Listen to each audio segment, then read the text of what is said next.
y yo estoy hablando de la textualización en mi ponencia.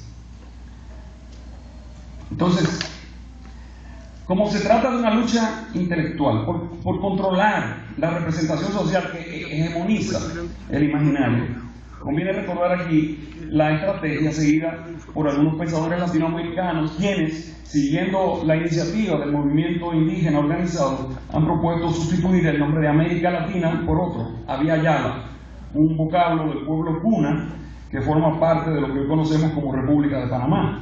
En Kuna, Abya Yala significa tierra en plena madurez o tierra de sangre vital.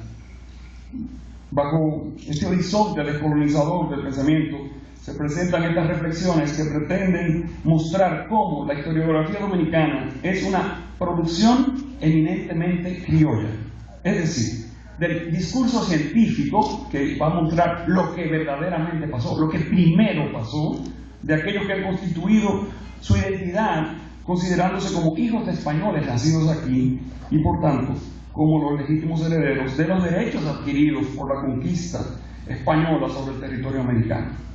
Conviene destacar para el caso dominicano que bajo el influjo de los criollos existen los escritores que podemos llamar criollizados, que son afrodescendientes dominicanos que se creen esencialmente españoles.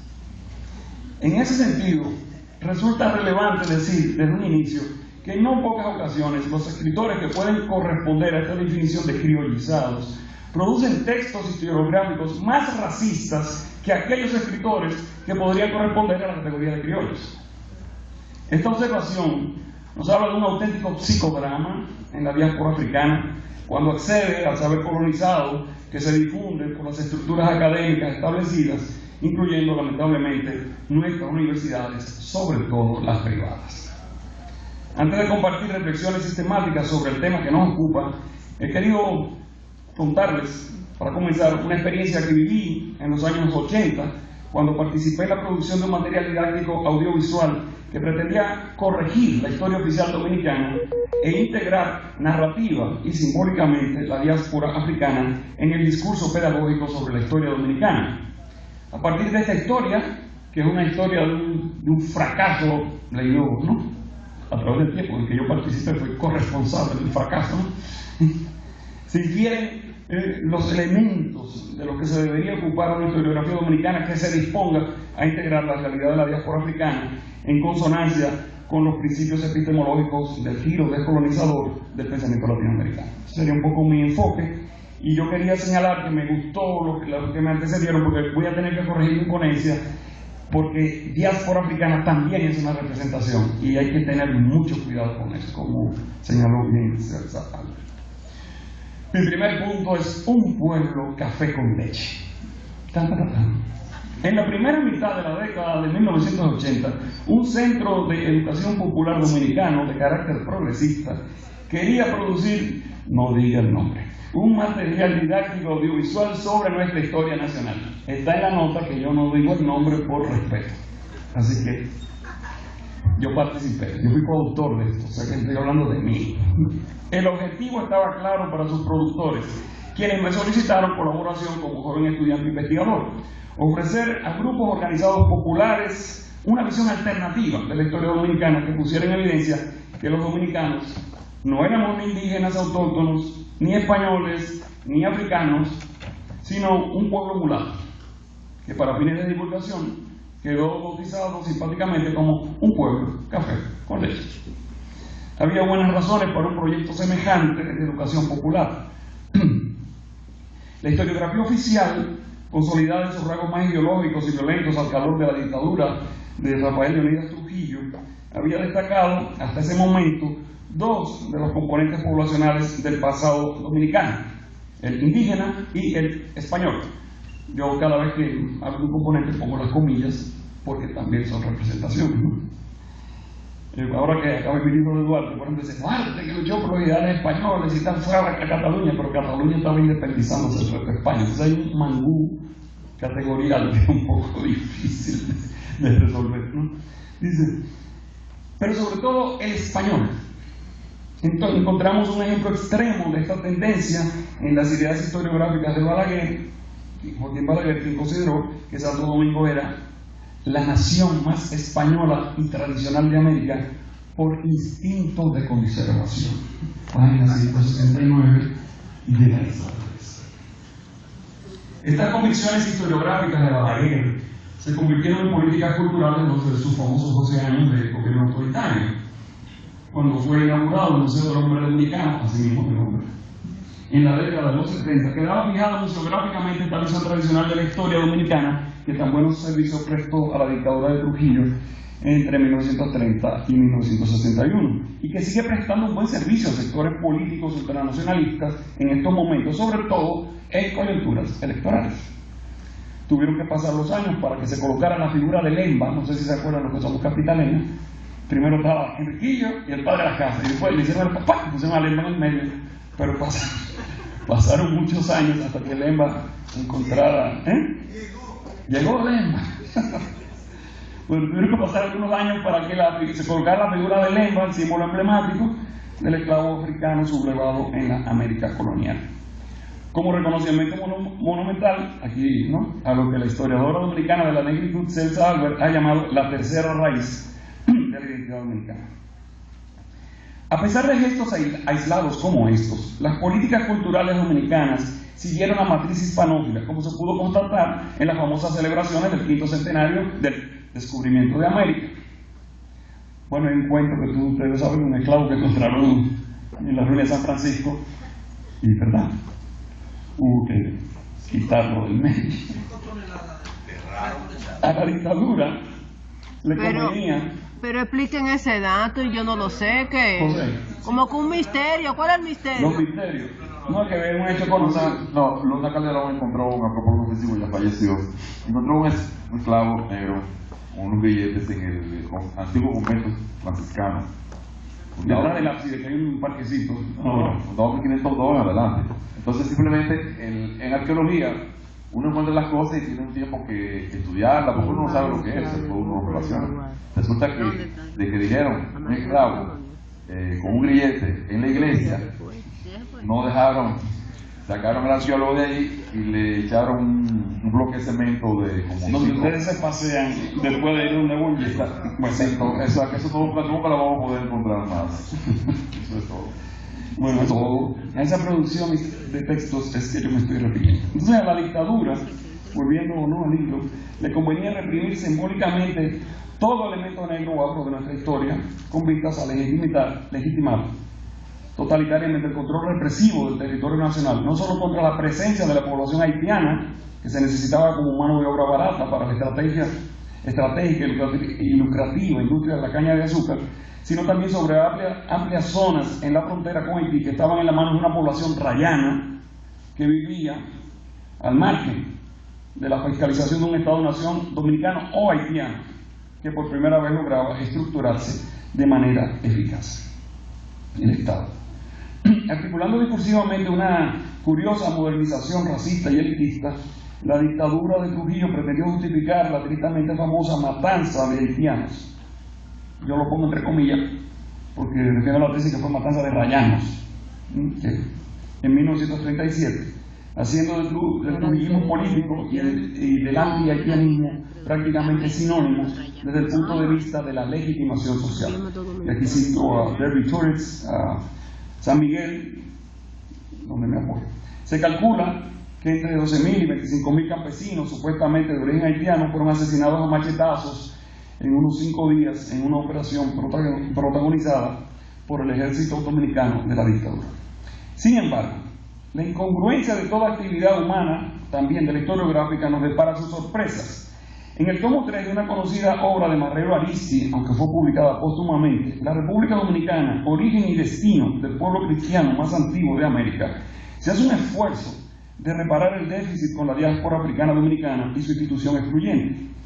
Pero el discurso acaba sucumbiendo nuevamente a la seguridad de Estado y se achaca al atraso social de Haití, al atraso social a Haití, y se define la constitución del pueblo dominicano en una muy ambigua reconstrucción narrativa del mulataje.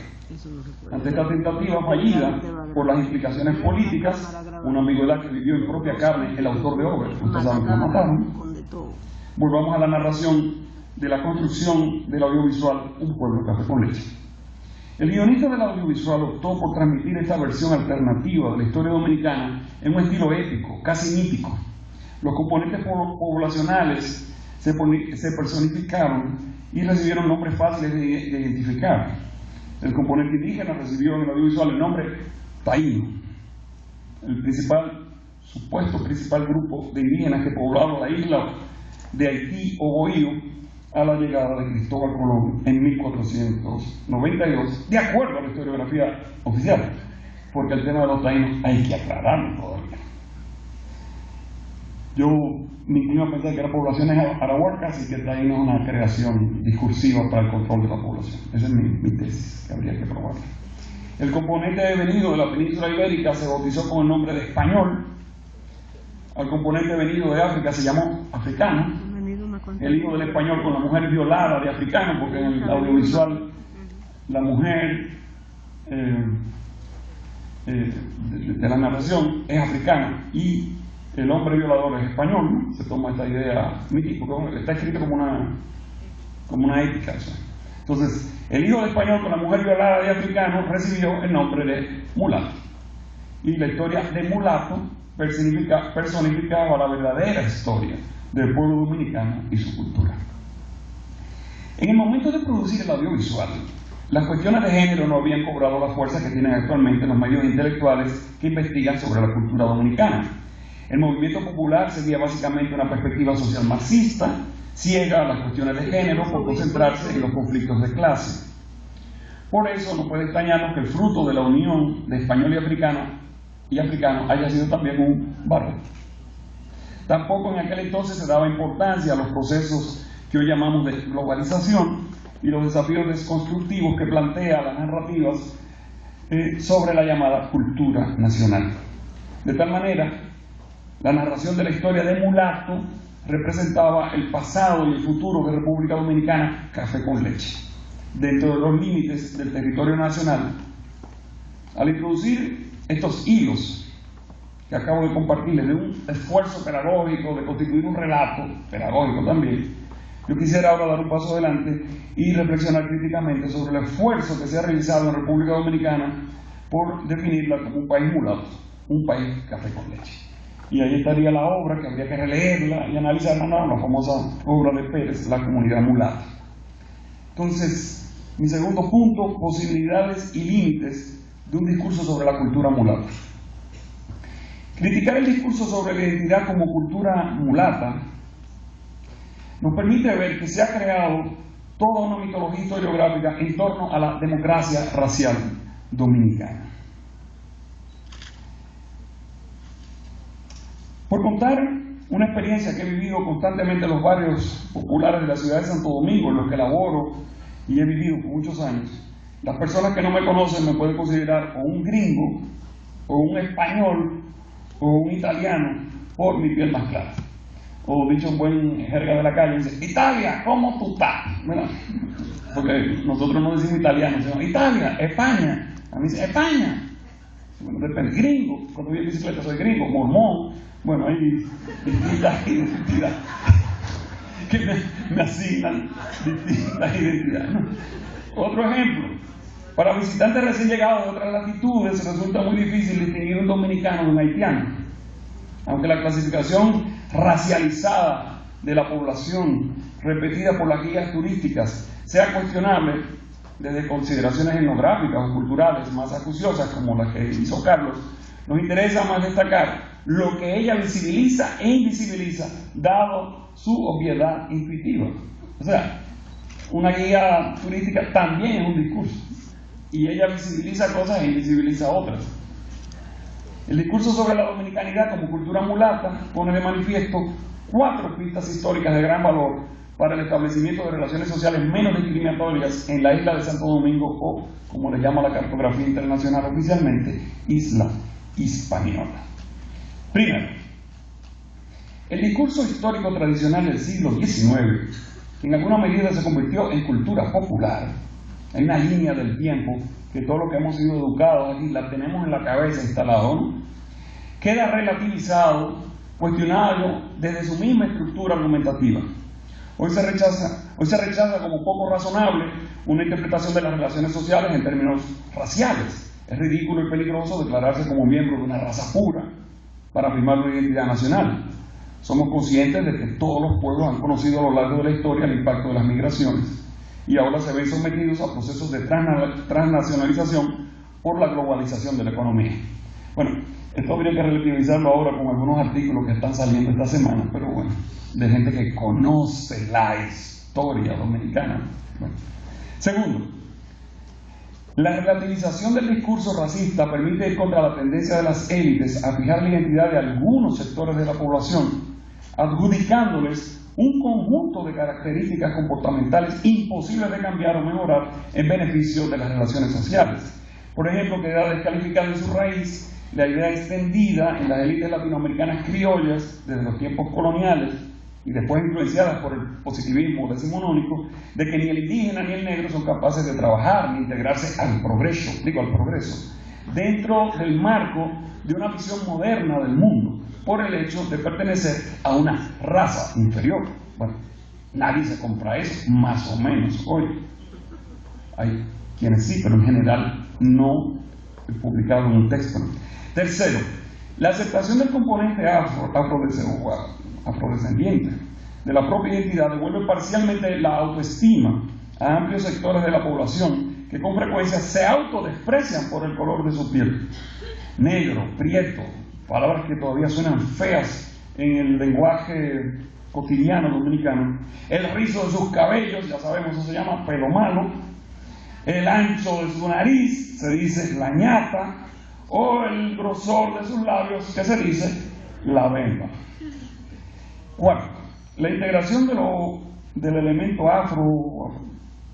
afrodescendiente como componente digno de reconocimiento de la cultura nacional tiene como efecto secundario la reducción del tono de hostilidad contra la población haitiana que comparte la isla y que va a trabajar a República Dominicana, viene a trabajar a República Dominicana para mejorar su situación económica. Sin embargo, el discurso de la dominicanidad como cultura mulata invisibiliza aspectos fundamentales que deben ser atendidos para una mejoría en la consecución de relaciones no excluyentes ni discriminatorias en República Dominicana.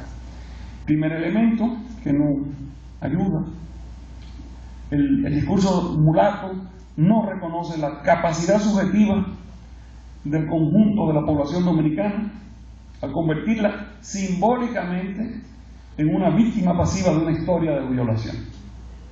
Es decir, se puede correr el riesgo de alimentar lo que bien puede denominarse una victimización de la víctima, que acaba legitimando la necesidad de figuras mesiánicas salvadoras. Esto es un problema, ¿no? Nuestras producciones no pueden victimizar demasiado. Yo creo que en eso Roldán no se equivoca nunca, ¿no? Siempre presenta actores. Cuando presentaste a Paula, yo me emocioné, yo estaba hablando de Paula antes de venir para acá. Segundo, no asumir la complejidad de los cambios socioeconómicos del mundo globalizado, de las nuevas identidades que se recrean con los importantes flujos migratorios de la llamada diáspora dominicana y también de la diáspora africana. Entonces, no podemos ir para atrás y decir, aquí está, ¿no? Se está recreando. Tercero, reducir como consecuencia de lo anterior la definición de la identidad dominicana a las interacciones sociales que se verifican en el territorio nacional. Eso es un problema también. Los dominicanos o dominicanas en el extranjero deben de estar llegando a 2 millones y muchos y muchas de ellos han contraído matrimonio con personas de otra nacionalidad. Entonces, no podemos limitar, ¿no?, la representación, inclusive la recuperación afrodescendiente, al territorio nacional. Cuarto, ignorar la presencia de otras migraciones que comparten el territorio dominicano y dejen redes importantes económicas y sociales. Por ejemplo, existe una importante comunidad china en nuestro país que ha logrado que el Ayuntamiento de Santo Domingo invierta en la creación de un barrio chino. También ha sido importante, ustedes saben que el lío está más ahora en la Duarte. Ahí hay un problema, Entonces, lo que estoy diciendo es que como la historiografía tiene que escribir un texto y tiene que hacer una línea histórica, puede invisibilizar cosas. Y estoy denunciando sobre todo el propio trabajo en el que yo participé, como ejemplo, ¿no? Por ejemplo, Ha sido importante la migración libanesa, conocida genéricamente junto a otras migraciones del Medio Oriente como los turcos o los capitaleños turcos Vendetela de la Mella, ¿no? Por ejemplo. Recientemente ha aumentado